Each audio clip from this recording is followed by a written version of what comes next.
बंधू भगिनीनो, मी father doctor Patrick Marcelin D'Souza. आज मी मार्कचा शुभवर्तमान अध्याय 10, 17 ते 30 वचन यावर चिंतन करत आहे. शुभवर्तमानातील या उतार्यात येशू आपल्या शिष्यांना हे शिकवण्यासाठी एका श्रीमंत माणसाचे उदाहरण वापरतो की अनंत काळचे जीवन मिळवण्यासाठी त्यांना जे काही आहे ते सोडून द्यावे लागेल. मग ती त्यांची संपत्ती असो किंवा घर असो किंवा भाऊ किंवा बहिणी किंवा आई किंवा वडील किंवा मुले असोत. येशू त्याच्या वाटेला लागला तेव्हा एक मनुष्य त्याच्याकडे धावत आला आणि त्याच्या पुढे गुडघे टेकून म्हणाला, चांगला शिक्षक. त्याने विचारले, सार्वकालिक जीवनाचा वारसा मिळण्यासाठी मी काय केले पाहिजे? तू मला चांगले का म्हणतोस? येशूने उत्तर दिले, कोणीही चांगले नाही एकट्या परमेश्वराशिवाय. तुम्ही तुमच्याकडे असलेले सर्व काही विकून गरिबांना द्या, म्हणजे स्वर्गात तुम्हाला संपत्ती मिळेल. मग माझ्या मागे ये. तेव्हा त्या माणसाचा चेहरा पडला. तो दुःखी होऊन निघून गेला, कारण त्याच्याकडे भरपूर संपत्ती होती. मार्क 10, 17 ते 22. येशूची ही भेट मोठ्या संपत्तीच्या माणसाबरोबर होती, ज्याला येशूचे अनुसरण करण्याची आणि अनंत काळच्या जीवनाचा वारसा घेण्याची इच्छा होती. आपण पाहतो की श्रीमंत मनुष्य येशूची मागणी मान्य करू शकला नाही. येशूने त्याला सांगितले की शाश्वत जीवनाचा वारसा मिळण्यासाठी आपण येशूच्या आज्ञा पाळणे इतकेच पुरेसे नाही. याहून अधिक महत्त्वाची आणि सर्वात गरजेची गोष्ट आहे ती की आपल्याकडे असलेले सर्व काही विकून आपण गरिबांना द्यायला लागेल आणि मगच आपल्याला स्वर्गात खजिना मिळेल. आणि तेव्हाच आपण येशूचे शब्द ऐकू शकू, माझ्या मागे ये. येशूची या श्रीमंत माणसाशी झालेली भेट आणि परमेश्वराच्या राज्याचा वारसा मिळण्यासाठीची येशूची मागणी मान्य न झाल्यामुळे तो श्रीमंत माणूस येशूपासून दूर जाणे हे येशूसाठी लोकांच्या संपत्तीबद्दल आणि त्यांच्या मागण्याबद्दलची शिकवण देण्यासाठी एक पार्श्वभूमी तयार करते. येशूने आजूबाजूला पाहिले आणि तो आपल्या शिष्यांना म्हणाला, श्रीमंतांना परमेश्वराच्या राज्यात प्रवेश करणे किती कठीण आहे. त्याचे हे बोलणे ऐकून शिष्य आश्चर्यचकित झाले. पण येशू पुन्हा म्हणाला, मुलांना परमेश्वराच्या राज्यात प्रवेश करणे किती कठीण आहे. श्रीमंत माणसाला परमेश्वराच्या राज्यात जाणे यापेक्षा उंटाला सुईच्या नाकातून जाणे सोपे आहे. येशूने शिष्यांना सांगितले, परमेश्वराच्या राज्यात श्रीमंत माणसाला जाणे यापेक्षा उंटाला सुईच्या नाकातून जाणे सोपे आहे. उंटाचा आकार आपल्या सर्वांना माहीत आहे आणि म्हणून आपण सुरक्षितपणे असा निष्कर्ष काढू शकतो की सुईच्या डोळ्यातून उंट जाणे व्यावहारिकदृष्ट्या अशक्य आहे. आणि म्हणून येशू आपल्या शिष्यांना सांगत आहे की श्रीमंत लोकांसाठी परमेश्वराच्या राज्यात प्रवेश मिळवणे हे व्यावहारिकदृष्ट्या अशक्य आहे. उंटाच्या सुईच्या डोळ्यातून जाण्यास असमर्थतेचे उदाहरण घेऊन येशू एक निश्चित विधान करतो की श्रीमंत लोकांसाठी परमेश्वराच्या राज्यात प्रवेश करणे अशक्य आहे. आता येशूचे हे म्हणणे त्याच्या शिष्यांच्या मनात गोंधळ आणि अडचण निर्माण करते, म्हणून ते येशूला त्याबद्दल विचारतात. शिष्य आणखी चकित झाले आणि एकमेकांना म्हणाले, तर मग कोणाचे तारण होईल? येशू त्याच्याकडे पाहून म्हणाला, मनुष्याला हे अशक्य आहे पण परमेश्वराला नाही. परमेश्वराला सर्व काही शक्य आहे. येशू त्यांना समजावून सांगतो की श्रीमंतांना परमेश्वराच्या राज्यात प्रवेश करणे व्यावहारिकदृष्ट्या अशक्य आहे असे दिसत असले तरीही जर परमेश्वराची इच्छा असेल तर श्रीमंतांना परमेश्वराच्या राज्यात प्रवेश करणे शक्य आहे. कारण येशूने म्हटल्याप्रमाणे मनुष्याला हे अशक्य आहे पण परमेश्वराला नाही. परमेश्वराला सर्व काही शक्य आहे. म्हणून श्रीमंत लोकांनी निराश होण्याची गरज नाही, कारण येशूने जे सांगितले आहे त्यातून श्रीमंत लोक देखील परमेश्वराच्या राज्यात प्रवेश करू शकतात. आता परमेश्वराला सर्व काही शक्य आहे असे येशूने म्हणण्याचा अर्थ काय?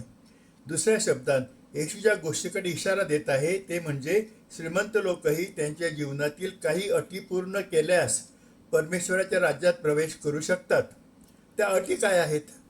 येशूने आपल्या शिकवणुकीमध्ये श्रीमंत लोक हे श्रीमंत असूनही त्यांना स्वर्गात प्रवेश मिळण्यासाठी येशूने पुढील अटी घातलेल्या आहेत. पहिल्या प्रथम, श्रीमंत लोकांनी त्यांची संपत्ती न्याय्य पद्धतीने कमवावी. श्रीमंत लोकांना स्वर्गात प्रवेश दिला जाईल की नाही, की स्वर्गात प्रवेश नाकारला जाईल, हे श्रीमंत लोकांनी त्यांचे पैसे, त्यांची संपत्ती कशी कमावली आहे ह्यावर अवलंबून असेल. जर त्यांनी त्यांची संपत्ती फसव्या मार्गाने कमावली असेल तर ते अनंत काळच्या जीवनात प्रवेश करणार नाहीत. असे अनेक लोक आहेत ज्यांनी इतरांची फसवणूक करून आपला पैसा कमावला आहे. अनेकांनी आपल्या भावंडांना संपत्तीचे हक्क नाकारले आहेत आणि कौटुंबिक संपत्ती हडप केली आहे. म्हणून शाश्वत जीवनात प्रवेश करण्याचा मार्ग म्हणजे योग्य कायदेशीररित्या पैसे कमावणे, फसवणूक न करता, इतरांवर अन्याय न करता आणि गैरप्रकार करण्यापासून परावृत्त होऊन संपत्ती कमवावी लागेल, तरच स्वर्गाच्या राज्यात श्रीमंतांचा प्रवेश होऊ शकेल. योग्य मार्गाने संपत्ती मिळवण्याविषयीची येशूची शिकवण जक्कईच्या गोष्टीमध्ये आपणास स्पष्टपणे दिसून येते. जक्कई हा एक श्रीमंत जकातदार होता आणि त्यावेळेला लोकांचा असा ग्रह झालेला होता की जकातदार हे पापी मार्गाने पैसे कमवत होते.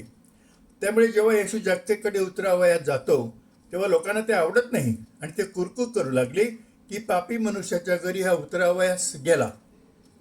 तेव्हा जक्कई उभा राहून प्रभूला म्हणाला, प्रभूजी पहा, मी आपले अर्धे द्रव्य दरिद्र्यास देतो, गरिबांना देतो, आणि मी अन्यायाने कोणाचे काही घेतले असेल तर ते मी ते चौपट परत करतो. येशूने त्याला म्हटले, आज या घराला तारण प्राप्त झाले आहे. जक्कईला जाणीव झाली होती की त्याने अन्यायाने लोकांचे पैसे घेतलेले होते आणि त्यामुळे त्याविषयी पश्चाताप करून तो ते चौपट परत करायला तयार झालेला होता. त्यामुळे येशू जक्कईला उद्देशून म्हणतो, आज या घराला तारण प्राप्त झाले आहे.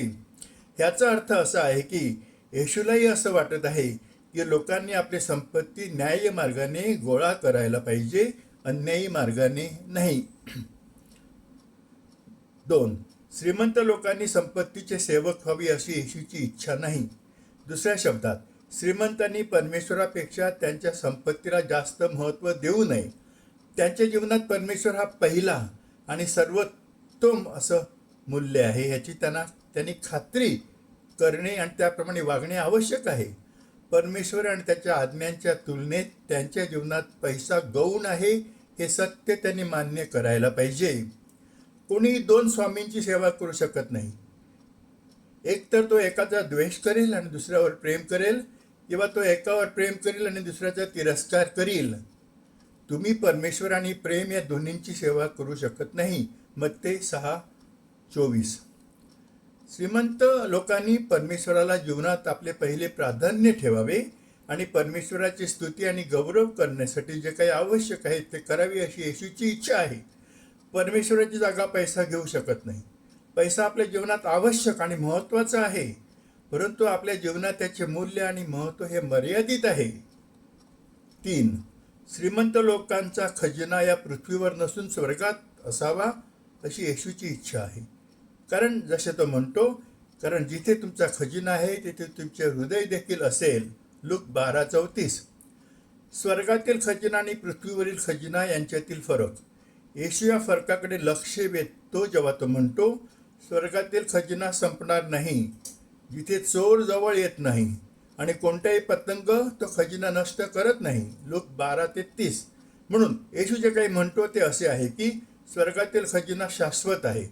तो कधीही नष्ट होणार नाही, तो कधी क्षीण होणार नाही, तो कधीही संपणार नाही, तो कधीही चोर चोरू शकणार नाही आणि पतंगाने तो कधीही नष्ट होणार नाही. पृथ्वीवरील खजिना अगदी याच्या उलट आहे. तो संपेल, तो चोर चोरून नेऊ शकेल आणि पतंगाने तो नष्ट केला जाईल. आपण स्वर्गातील खजिना कसा मिळवू शकतो? येशू ह्या प्रश्नाचे उत्तर देतो जेव्हा तो म्हणतो, तुमची संपत्ती विकून ती गरिबांना द्या. लूक 12:33. गरीब आणि गरजूंना मदत करणे ही दुसरी एक अट आहे येशू ख्रिस्ताने ठेवलेली श्रीमंतांना स्वर्गाच्या राज्यात प्रवेश करण्यासाठी. स्वर्गातील खजिना मिळवण्याचा एक मार्ग म्हणजे गरीब आणि गरजूंना मदत करणे. जर श्रीमंत लोकांनी असे केले तर त्यांचे स्वर्गात स्थान सुरक्षित होते. जे श्रीमंत आहेत आणि गरीब आणि गरजूंना मदत करण्यास नकार देतात त्यांना कधीही स्वर्गात प्रवेश केला जाणार नाही. आपल्या आजूबाजूला कितीतरी गरीब लोक आहेत, कितीतरी गरजू लोक आहेत, कितीतरी लोक उपाशी पोटी झोपतात. किती लोक असे आहेत की ज्यांच्याकडे निवारा नाही, औषधासाठी पैसे नाही, मुलांच्या शिक्षणासाठी पैसे नाहीत आणि कितीतरी लोक दारिद्र्य रेषेखाली जगत आहेत. गरीब लोकांच्या गरजांबद्दल उदासीन राहून जर आपण आपल्या श्रीमंत वातावरणात आनंदी राहिलो, लोक ज्या दुःखात राहतात त्याबद्दल आपण बेफिकीर राहिलो, या लोकांना मदत करण्यासाठी आपण काहीही केले नाही, तर स्वर्गीय राज्यात आपल्यासाठी प्रवेश कायमचा बंद राहील. श्रीमंत मनुष्य आणि लाजराच्या दाखल्यात येशूने हे स्पष्ट केले आहे. लूक 16:19-31. आपण पाहतो की जो श्रीमंत माणूस आपल्या श्रीमंत जीवनाचा आनंद घेत होता, परंतु गरीब लाजराच्या दुःखाबद्दल उदासीन होता आणि ज्याने कधीही त्याच्यासाठी विचारपूस सुद्धा केली नाही किंवा त्याला मदत केली नाही, त्याला नरकात टाकण्यात आले. दुसऱ्या शब्दात सांगायचे म्हणजे जे गरीब आणि गरजूंना मदत करतात त्यांना सार्वकालिक जीवनात प्रवेश मिळेल आणि जे गरीब आणि गरजूंना मदत करण्यास नकार देतात त्यांना परमेश्वराच्या राज्यात प्रवेश दिला जाणार नाही. मदर तेरेसा म्हणतात, आयुष्याच्या शेवटी आपल्याला किती डिप्लोमा मिळाले आहेत, आपण किती पैसे कमावले आहेत, आपण किती महान गोष्टी केल्या आहेत यावर आपला निर्णय होणार नाही. तर मला भूक लागली होती आणि तुम्हाला खायला दिलेस, मी नग्न होतो आणि तुम्हाला कपडे घातलेस, मी बेघर होतो आणि तुम्हाला आत घेतलेस, अशा आपल्या वागण्यावर आपला निर्णय होणार आहे व आपल्याला स्वर्गाच्या राज्यात प्रवेश मिळणार आहे. 5. गरीब विधवेच्या उदाहरणाचे आपण अनुकरण करावे. श्रीमंत लोकांनी इतर सर्वांनी गरीब विधवेकडून शिकले पाहिजे, जिने अनेक श्रीमंत लोकांनी मोठ्या प्रमाणात पैसे फेकले तेव्हा गरीब विधवेने 2 अगदी लहान तांब्याची नाणी ठेवली. आपल्या शिष्यानं आपल्याकडे बोलावून येशू म्हणाला, मी तुम्हाला खरे सांगतो, या गरीब विधवेने तिजोरीत इतर सर्वांपेक्षा जास्त पैसा टाकला आहे. त्या सर्वांनी आपल्या संपत्तीतून दिले, पण तिने तिच्या गरिबीतून सर्व काही दिले आहे. जर श्रीमंत लोकांनी गरीब विधवेच्या चांगल्या उदाहरणाचे अनुसरण केले आणि गरीब आणि गरजूंना उदारपणे मदत केली तर ते सुद्धा खूप श्रीमंत असले तरीही ते नक्कीच परमेश्वराच्या राज्यात प्रवेश करू शकतात. 6. सर्व प्रकारच्या लोभापासून सावध राहा. श्रीमंत लोक सर्व प्रकारच्या लोभापासून सावध राहून परमेश्वराच्या राज्यात प्रवेश करू शकतात. येशूने सांगितले आहे, जेव्हा त्याने लोकांना सांगितले, सावध राहा, सर्व प्रकारच्या लोभापासून सावध राहा, जीवनात भरपूर संपत्ती हेच काही नसते. हा एक अतिशय मौल्यवान धडा आहे जो श्रीमंत लोकांनी येशूकडून शिकणे आवश्यक आहे, की जीवनात भरपूर संपत्ती हेच सर्व काही नसते. पण परमेश्वराच्या राज्यात प्रवेश करण्याचा मार्ग म्हणजे सर्व प्रकारच्या लोभापासून सावध राहणे होय. लोभ आपला नाश करतो. लोभामुळे आपले इतरांशी असलेले संबंध, आपले नाते नष्ट होते. लोभामुळे आपली मनःशांती नष्ट होते. लोभ आपल्याला पाप करायला लावतो आणि आपला लोभ पूर्ण करण्यासाठी आपल्याला हिंसाचार करायला लावतो आणि शेवटी लोभ आपल्याला अनंत काळच्या जीवनात प्रवेश नाकारण्यासाठी सुद्धा जबाबदार आहे. 7. श्रीमंत लोक त्यांच्या संपत्तीचे मालक नसतात, ते त्यांच्याकडे असलेल्या संपत्तीचे विश्वस्त आहेत. ट्रस्टीशिप विषयी महात्मा गांधींची संकल्पना. श्रीमंत लोकांनी महात्मा गांधींनी मांडलेली विश्वस्त संकल्पना trusteeship, the concept of trusteeship समजून घेणे आणि त्याचे पालन करणे आवश्यक आहे. ट्रस्टीशिपची व्याख्या त्यांनी सोप्या शब्दात दिलेली आहे. श्रीमंत माणसाला त्याच्या संपत्तीचा ताबा दिला जाईल, ज्यातून तो त्याच्या वैयक्तिक गरजांसाठी वाजवीपणे जे काही गरज आहे तेवढी तो संपत्ती, तेवढे तो पैसे वापरेल आणि उर्वरित रक्कम समाजासाठी वापरण्यासाठी विश्वस्त म्हणून काम करेल. म्हणजे श्रीमंत लोकांनी त्यांच्याकडे जी संपत्ती आहे त्यातली जी संपत्ती त्यांच्या वैयक्तिक गरजांसाठी आवश्यक आहे ती वापरणे ठीक आहे, पण दुसरी जी संपत्ती आहे त्यातला काही भाग तरी गरीब आणि समाजातील गरजूंच्या कल्याणासाठी त्यांनी केला पाहिजे.